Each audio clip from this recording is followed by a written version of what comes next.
So he's been a fixture on top plays, including that dunk that we saw earlier where he jumped over a defender. And that frenetic way he plays is drawing comparisons to Russell Westbrook. What do you see in Morant?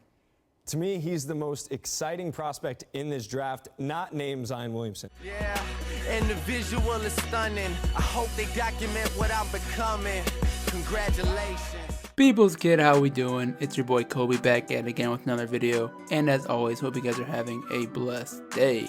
With the NCAA Tournament upon us and college basketball in full swing, I decided I needed to make a video on a player that you guys highly requested after my video on RJ Barrett. Now, full disclaimer, I've done some long thinking going back and forth on this, and I have to say, after watching Zion Williamson perform after returning from injury, I gotta take back what I said about RJ Barrett being a better NBA prospect. I mean, call me a flip-flopper or whatever you want to say in the comments, but Williamson is just too good in college that I think a good amount of it is going to have to transfer over into the league somehow, some way. So anyways, while I have Zion at the top spot, I think the real question has to be who is number 2. While I think RJ Barrett still has a strong case for it, in this vid I'm going to go over why maybe it isn't him, but rather none other than Murray State's Ja Morant, who definitely turned some heads last weekend in the NCAA Tournament. Real quick before we get started, per usual, if you guys enjoyed the video, please make sure to like and subscribe for more content like this. It really does help out the channel. And with that said, let's hop right into the video.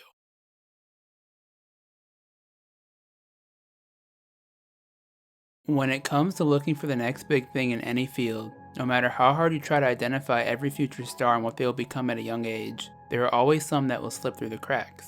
Whether you talk about the arena of musicians, athletes, or maybe just a hardworking high school student that gets overlooked at USC because of another kid's rich parents, sorry I had to go there. The truth is sometimes the best talent isn't found in the most typical spots. In the case of Ja Morant, his rise felt like it occurred overnight. Growing up in Sumter, South Carolina, Ja was taught the game of hoops by his father, T. Morant, who himself narrowly missed making an NBA roster during his playing days. From a young age, T ensured that he would give his son every opportunity to become a star, fully committing to Ja's development, evident by admitting he has only missed one of Ja's basketball games when he was 6 years old.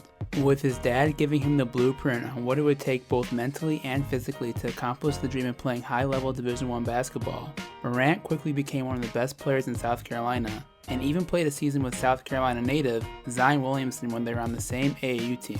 At only 5'9" by the start of high school, Morant grew about 3 inches between his freshman and junior years, but still couldn't dunk until his senior year. And despite averaging 27 points, 8 assists, and 8 rebounds per game in his final season in high school, Morant could not even get on the national radar, with recruiting websites like ESPN and 247 Sports not even having a legitimate profile for him. Although Ja garnered just enough attention to receive one major conference offer from his home state, South Carolina, Morant settled on what he thought felt right in committing to the Murray State Racers men's basketball program in 2016 after an on-campus visit. By the time he made it to the start of his freshman year, the Murray State coaching staff realized they had pretty much found a diamond in the rough and immediately placed Ja on the starting lineup. Easily catching up to the speed and pace in which college hoops are played, Morant averaged 12.7 points per game, 6.5 rebounds, and 6.3 assists in his first year and became the second Murray State player in the school's history to record a triple-double.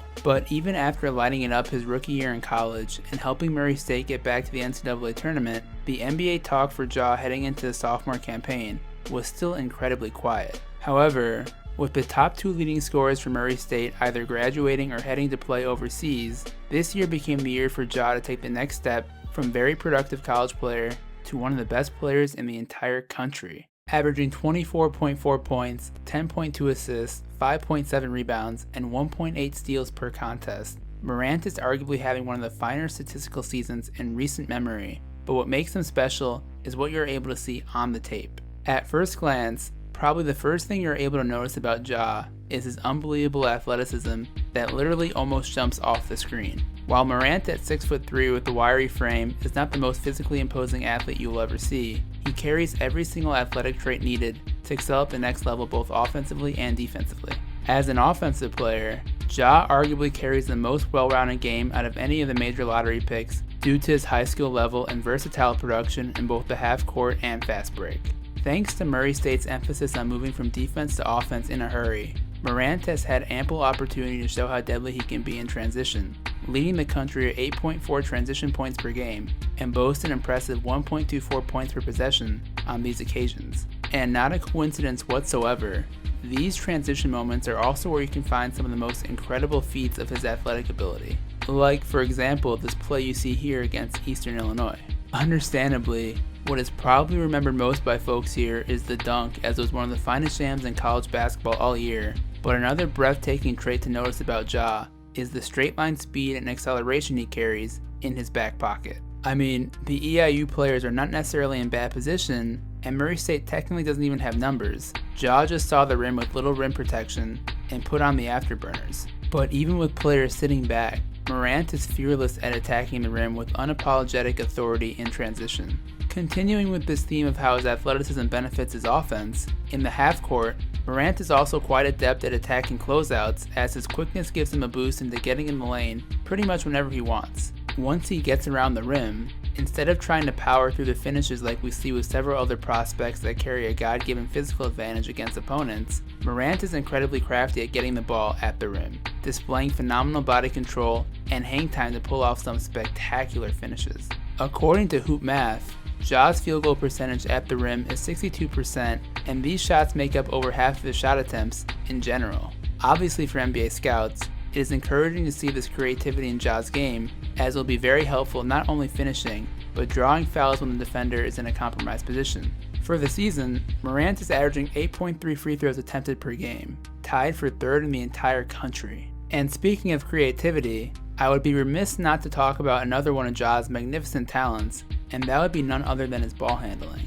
While you would imagine an NBA lottery point guard to have great handles, Morant truly is in the upper echelon in this category, as his skill in this regard goes beyond the basics needed to succeed in the NBA. Whether you talk about his ability to casually park the ball behind his back in traffic, or using a crisp inside-out dribble on a defender to explode to the rim, Ja's combination of dribble moves with his shiftiness makes him a tough guard in both isolations and pick-and-roll situations. Because he puts so much pressure on his opponents with his scoring ability, Morant really opens up the floor for the rest of his teammates. And fortunately for them, unlike some other prospects that are still learning when to score and when to create, Ja's very best attribute might be his passing and natural feel for the game. Of course, as a high usage player with the ball in his hands for a whooping 35% of Murray State's possessions, it shouldn't be a surprise to see such a gaudy assist total, but what is definitely noteworthy are the type of passes and reads Ja makes throughout the flow of the game. In transition, there is truly probably not a more dynamic passer than Morant in the country, as he certainly has a flair for theatrics and making some drop-dead gorgeous dimes. At the same time, however, Ja also has no qualms of simply passing the ball forward to accelerate the fast break for the rest of his squad. Pivoting to the half court, NBA GMs quite honestly will probably get giddy watching what Morant can do with the basic ball screen, as he quickly develops an excellent rapport with his roll man and can deliver up lobs with the best of them, even if his first option isn't there. Again, look at how Ja is able to find the gap in the defense and get his teammate an open look at the basket. Finally, rounding out his strengths in what I think to be the perfect way is that he carries the maturity, humility, and high character of a 10-year NBA veteran at just 19 years old of age. Going through older videos and past interviews of Morant, I was personally shocked at how humble and grounded he has been through all this newfound fame and success. I mean, in your wildest dreams, what was going through your mind as this all was unfolding? I'll say a lot. Really, like before, being overlooked, coming from under the radar, and obviously becoming one of the most talked about players in college basketball. It was something I'm not used to. I was getting used to it, but my coaches, teammates, family really helped me with it all. Without a doubt, a ton of the credit goes to his father for raising Ja to be who he is today. But at the end of the day, you never know what happens to a person when cameras start to roll in their face every single day. As a result, in my opinion, I fully expect Ja to knock every pre-draft interview with NBA GMs out of the park. Alright, now that I've deservedly praised Ja to the moon for why he looks like a phenomenal NBA prospect, I'm going to bring him down just a tiny bit in the discussion of his weaknesses. Because let's be honest, I don't care if you're Michael Jordan or Brian Scalabrine, every single player carries weaknesses in their game that they can improve. In the context of Ja's learning curve, number one, and I think the most important improvement he's going to need to make in the NBA, is just improving his shot. Now, before people spin my words and claim that I'm arguing that Ja's not able to shoot, let me make it clear that he's definitely not on the level of Alonzo Ball or Markelle Fultz when it comes to poor shooting. On the contrary, Morant actually has solid mechanics on his shot already, but at only 34% from 3 this year, a strong focus of repetition and repetition at the gym when it comes to 3-ball shooting will do him wonders in the offseason. In addition, as he is already an excellent free throw shooter at 80%, I really don't see any major hurdles to Ja becoming a very good, if not great shooter in the NBA, given an excellent work ethic. Moving to number 2, and once again this is a classic case for high usage players at any level, is just cutting down on his mistakes with the ball in his hands. Truthfully, this one I really don't think is worth spending too much time on, but Morant certainly has room to go taking care of the basketball, averaging a nation-leading 5.3 turnovers per contest. Ja has had some moments this year where he's gotten a bit sloppy with his decision making and tries to make a home run type of play. While this is definitely evident at times where you can see he's clearly trying to force the issue on his drives, as nobody else has as much pressure and responsibility in college basketball this year, it would be foolish not to cut Morant some slack in this regard. Last but not least on Ja's weaknesses, what I think is quite apparent on viewing him play for the first couple times is that he will absolutely need to fill out his frame to fully take advantage of his potential. At 6'3", Morant has solid height for an NBA point guard, but at 174 pounds, he better be prepared to order some double meat in his Chipotle burritos this offseason. All jokes aside, not only will more size help Morant finish and absorb contact around the rim, but defensively, this will be critical to not getting physically bullied by opposing NBA guards through the grind of an 82-game season. For all my defense wins championships viewers out there, please don't think I've forgotten about this side of the ball with respect to how Ja Morant will project. In general, Ja is actually a pretty solid defender and carries some good fundamentals for the most part. And despite not taking too many gambles, Ja still manages to average around 1.8 steals per contest. As a result, building his frame a bit will only accelerate what I think to be fine contributions on the defensive side of the ball for his NBA career. Alas, now that we've gone through a full scouting report on this jewel of an NBA prospect, it is time to go to the fun stuff and speculate on what is the best NBA comparison to be made. Now, if you're deep in the weeds on this stuff like I am, and I'm sure most of you are, the most common comparison made on Morant has been this comparison to Thunder's guard Russell Westbrook. And while yes, they're both 6'3", excellent athletes and handle the ball a significant amount for their teams, I personally think this to be a lazy contrast and think there are much better players to compare Ja to. When I watch Morant play, I see a lot more creativity and innovation in his game than I do a Russell Westbrook. Although Westbrook is of course incredibly successful in the league, there really isn't much wiggle in his game, and I feel he delivers more in a brute force type of way, where the majority of his offense occurs towards going to the rim on a straight line drive and pull up mid-range jumpers or pull up three-pointers. Even at the rim, Westbrook is nowhere near the finisher Morant already is, as Ja doesn't necessarily just rely on his athleticism to try and save him against bigger opponents. Simply put, there is a twitch and shimmy in Ja's game that I don't really see with Russ. Not to say he's better than Westbrook, because he has a long way to go. I'm just saying I don't find the comparison particularly helpful. With that said, if I had to give my own personal opinion on the best NBA comparison to make against Murray State's Ja Morant, I would be inclined to say his best case NBA comp would be a hybrid of Kyrie Irving and Steve Nash. Although not quite the shooter of these guys at the college level, the elite ability to run a high-powered offense surrounded by other shooters and talented roll man, combined with his understated knack to score in bunches at every facet of the game, makes me think he might be what would happen if Nash and Uncle Drew had a baby somehow.